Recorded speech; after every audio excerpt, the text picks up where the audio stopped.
Hello everyone and welcome to Action RPG. I'm your host Aaron, and I have to say, it is a great time to be a fan of the ARPG genre. There's so much good going on, and there's not enough time in the day. But maybe you're one of those people where you're thinking, what am I going to do this weekend to stay entertained?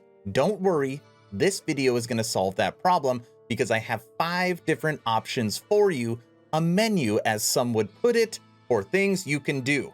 And it's all new and most of it is pretty exciting.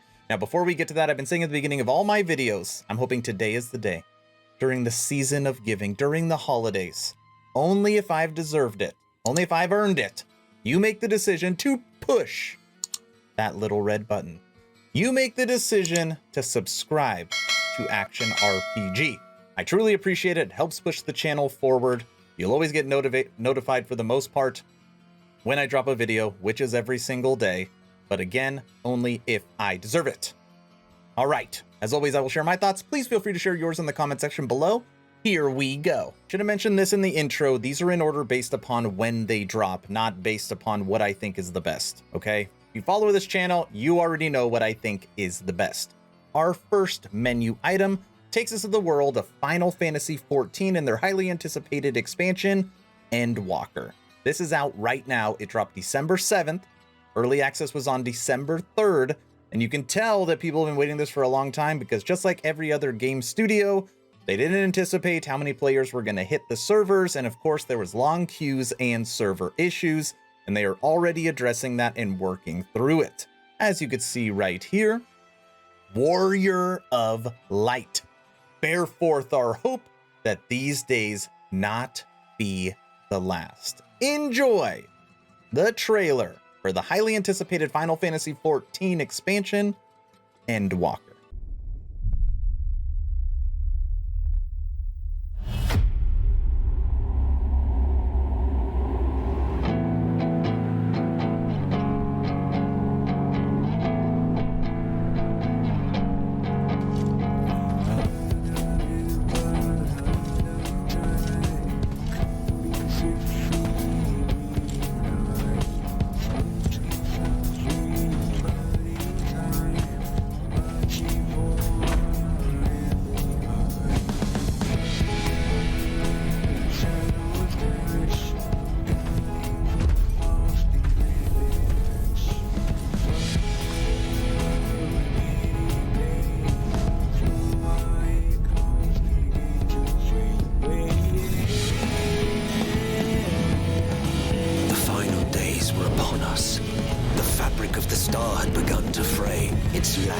Rent by tooth and claw.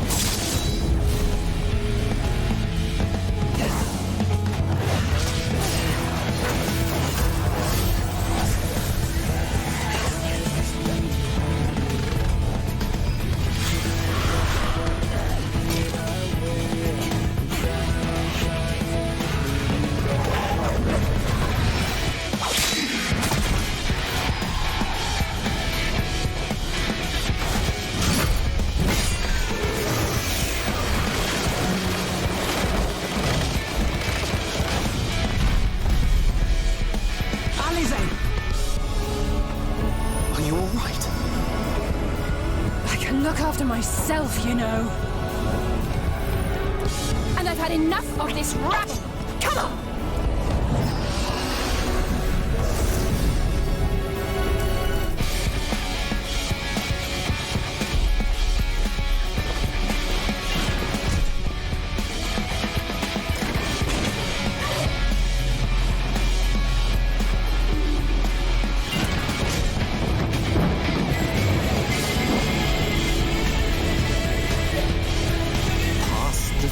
Edge of fate.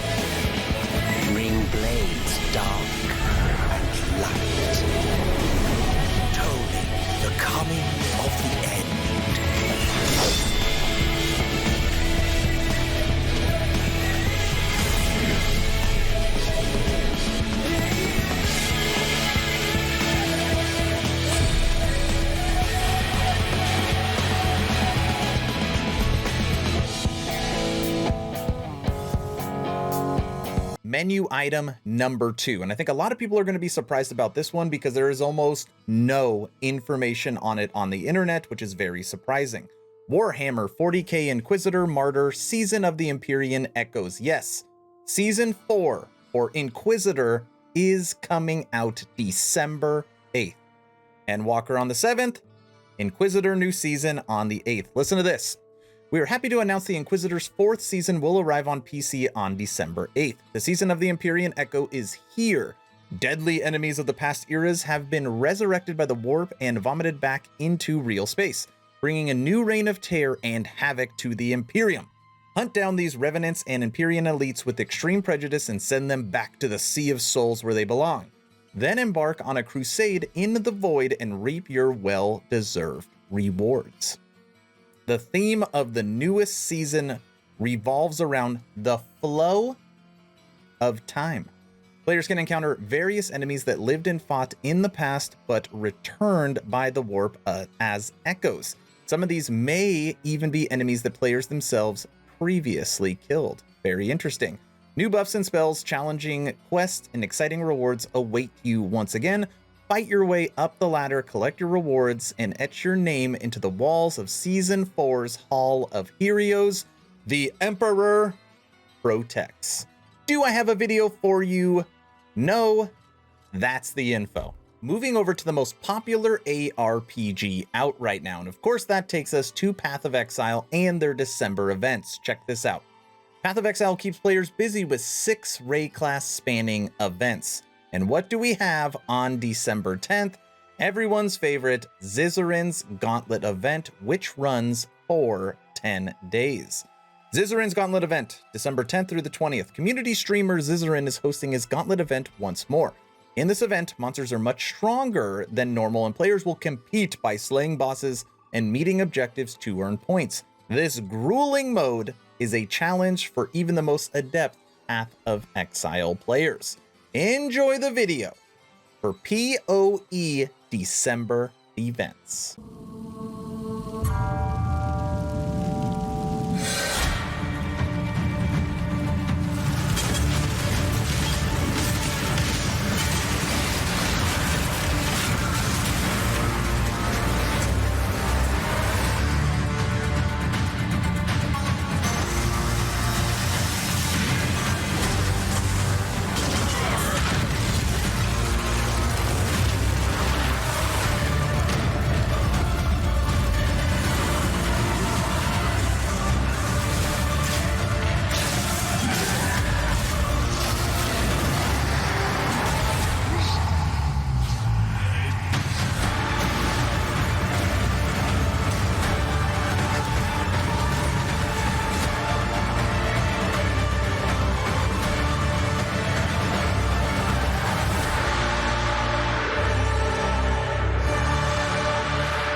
Menu option number 4, Diablo 3 Season 25 drops when?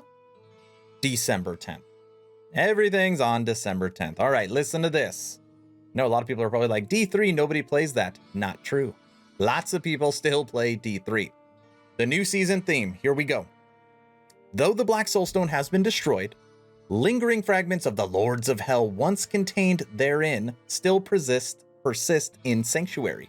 These soul shards hold immense power that once belonged to the prime and lesser evils. Cunning Nephilim who find and wield these soul stones must exercise caution. Power can be alluring, and the road to the burning hells is paved with good intentions. Ooh, using that evil energy could turn you bad. With the up-and-coming 25th anniversary of the Diablo franchise, we wanted players to delve deeper into the darker side of the Nephilim's past. In Season 25, players can embrace evil by infusing themselves with the essence of the Lords of Hell. Players will embark on their season journey to discover and upgrade demonic soul shards based on the 7 Lords of Hell. By embodying a prime or lesser evil, players will inflict new forms. That's really interesting. Players will inflict new forms of pain and suffering on the demons of Sanctuary. We can't wait for players to get their hands on the soul shards to start unlocking their true power. And here are the 7 soul shards that you will be looking for D3 Season 25. Now, anybody that follows my channel knew that it was coming. Our 5th menu item coming on December 10th as well is Last Epoch Update 084, and I just made a video breaking it down. I will link it at the end of this video and in the description. Eternal Legends. Saving Eteria is going to take more than time. It will require becoming something else entirely legendary. Last Epoch is proud to announce that patch 084 comes with the launch of the first endgame dungeon and the rise of legendary tiered armor and weapons. This is a huge action-packed update coming on December 10th. We are getting a new dungeon, new tier of gear. We're getting all 3 forms on the druid completely reworked and an entirely new form. We are getting new weapons. We're getting a new crafting mechanic. We're getting new visuals. A huge overhaul is coming to this game, and it should be something pretty special. Now, I'm going to be streaming Friday, Saturday, and Sunday. Friday will be dedicated to Werebear. Saturday will be dedicated to Swarmblade, and Sunday will be dedicated to Spriggan, which are the 3 forms for the druid. Should be a really fun time if you want to go and support me on Twitch. First link in the description. Now on here, there's too much info to go over for Last Epoch. So what I'm going to do is just play the druid overview video for you so you can see kind of the meat and potatoes for Last Epoch. Back in patch 0.7, we added the Druid class, alongside its first 2 transforms, the Brutish Werebear and the Versatile Spriggan. As our development team continues to raise the bar across Eterra, it is finally time for us to take a look at the beloved Druid and bring his design and vision to life. We are revisiting the Druid in all of his forms and revamping his gameplay and visuals leading into patch 0.8.4. Both of the existing Druid transformations are receiving completely new models, animations, and VFX that elevate them to our current level of quality. Our Werebear and Spriggan forms are receiving fully repolished toolkits, featuring both new and remastered skills, skill trees, and visual effects. We made the skill trees deeper and more diverse, allowing for more strategic choices for you to design your build around. For Werebear, we decided to keep Swipe as part of this toolkit and upgrade its visuals. We're also providing more interactions with other skills than before, such as the node Ursine Storm. We replaced the old Werebear skill with Warcry, as it was both thematic and fitting. By doing so, players can now gain the full effects of Warcry should they choose to specialize in it. Werebear's first new skill is Maul. Maul will be replacing Ravage as a heavier melee attack with a short cooldown. To help separate this from Swipe, we've added both movement and a medium area of effect while also giving it more damage.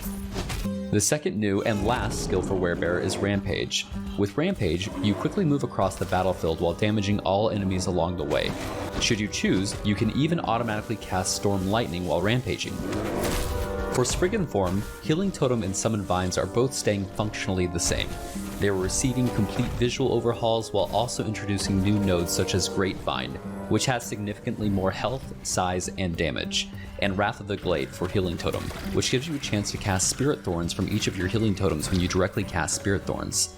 Spirit Thorns, which is replacing Veil Blast, is a single target or multi-target skill that fires several projectiles quickly at your enemies. Spriggan's second new and final skill is Thorn Shield. Thorn Shield will reflect a flat amount of damage back at your attackers while also being able to stack. When the shield expires, a burst of thorns will shoot out and damage all nearby enemies. To help bring balance to Eterra, you can now also cast Eterra's Blessing on the target when you directly cast Thorn Shield with the node Nurture and Protect. We're moving away from a mana-based resource for all Druid transforms. Previously, to maximize time in the form, you've often had to avoid using heavier abilities, and that resulted in a one-dimensional gameplay where you mostly spammed your low-cost abilities. Instead, all Druid transformations will now use a new resource called Rage. Rage will be restored to full when you enter a form and then drain slowly over time. Skills themselves will have little to no rage cost by default, so it won't feel punishing to utilize your whole set of abilities while transformed.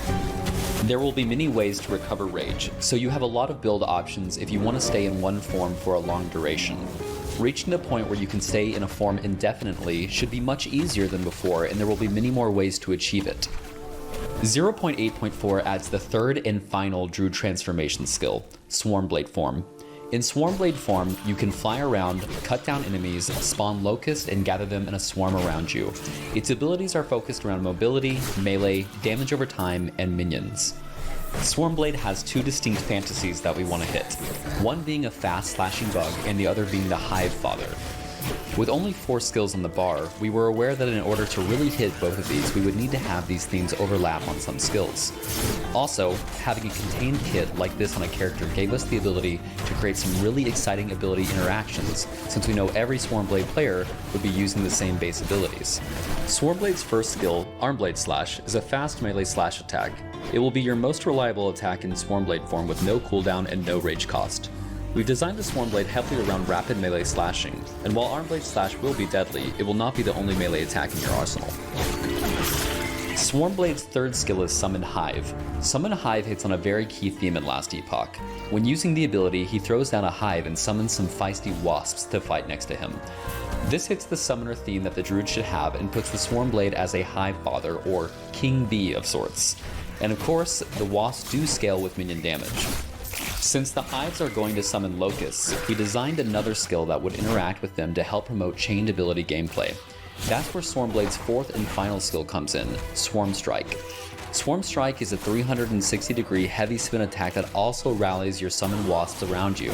This ability really rounds out the Swarmblade's toolkit. For those of you who prefer a more versatile approach to shapeshifting, we have added support for the power shifting playstyle. To support this, there are now nodes in each skill tree that allows you to shift directly into another form without having to revert back to a human first. This direct transformation also comes with an additional effect. For example, the Swarmkeeper node unlocks the Cleanse Hive skill. Cleanse Hives is a skill that instantly draws out all remaining locusts from up to 2 of your hives while also transforming you into Spriggan form. We've built in support that makes multi-form builds viable and fun to play, while also providing unique and interesting playstyles that did not exist before. One quality of life improvement that is often requested is the ability to change your transformability slots. We are happy to say that this is coming in patch 0.8.4.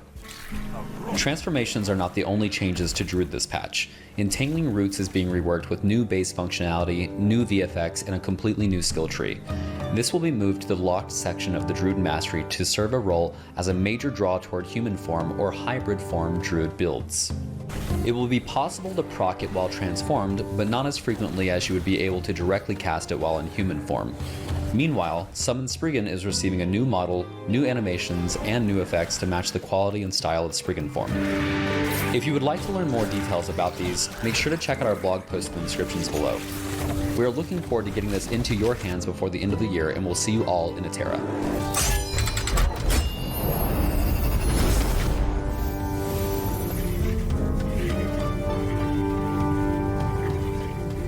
So let's recap. Menu option number 1, Final Fantasy XIV Endwalker expansion is out right now, dropped December 7th. Menu option number 2, Warhammer 40k Inquisitor Season 4 Imperium Echoes drops December 8th. Menu option number 3 goes to Path of Exile and the Ray class events. December 10th, Zizzarin's event starts. Sticking with December 10th with menu option number 4 is D3 Season 25. You're going to be hunting down those evil shards. And menu option number 5 goes to Last Epoch 084, the Eternal Legends update, which also drops December 10th. All right, everyone, that's the video. I want to know your opinion. Is there anything I missed? Out of those 5, what would be your number 1 pick? Let me know in the comment section below. Like I said earlier, I have officially started a Twitch streaming on Tuesday, Wednesday, Friday, and Sunday. But this coming weekend for the Druid Extravaganza, we're going to be doing mini games. I'm going to be giving away custom action RPG cats. I'm going to be giving away copies of Last Epoch. We're going to be all dressed up and having a good old time with 084 for Last Epoch. First link in the description if you'd like to go there and support. If you haven't had a chance to join the official Action RPG Discord, please do so. We're now over 1,200 members, great conversations every day. The idea is to create a gaming community that could jump from game to game together, so you never start the server alone. Link for that Discord is also in the description. I hope you all enjoyed this menu option video. Hopefully you're entertained or at least learned something. Aaron, out.